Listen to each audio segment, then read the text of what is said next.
SB-129 is such an incredible episode and arguably the most unique of the whole series. This episode has Squidward accidentally time travelled across different eras.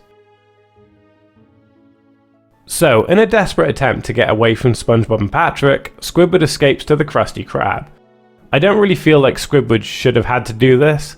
I mean, he made it perfectly clear to Spongebob and Patrick he had no interest in spending time with them. Yet, they kept on badgering him. Give the man a break, it's his day off, he just wants to play his instrument and have some squid time. Which is something I think we can all relate to. Despite this, they continue to pursue him and chase him to the Krusty Krab. While I didn't find the first section of this episode to be all that funny, SpongeBob's alarm clock startling Squidward causing him to choke on the clarinet, that was an amusing scene, even if it was at Squidward's expense. Following on from this, Squidward hides out in the freezer and in typical Futurama style accidentally awakes in the future, but a much different time. Everything is all chrome. It's very sterile and dystopian. I think the visuals alone sell the eeriness of this episode so well.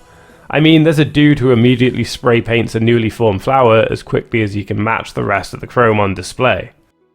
It's so subtle but sells a sense of control, like there's a higher being that has a much stronger control and sense of power over this reality. But yes, even in this warped futuristic version of Bikini Bottom, Squiddy isn't able to escape SpongeBob or any of his clones.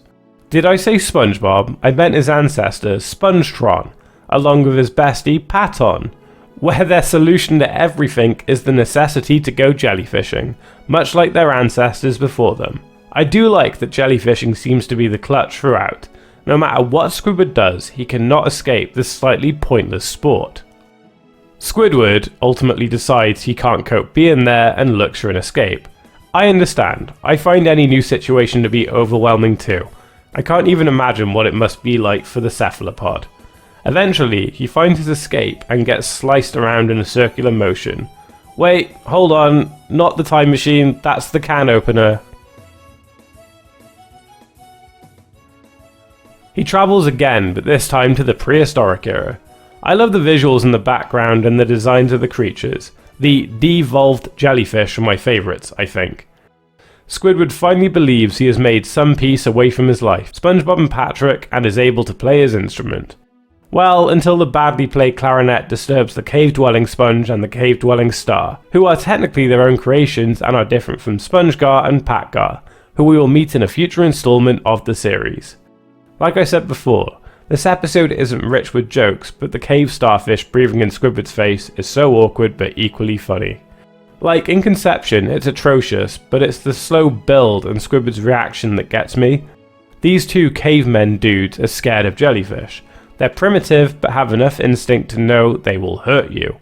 Squidward, in an attempt to get them to leave him alone, inadvertently creates jellyfishing, the very game he hates.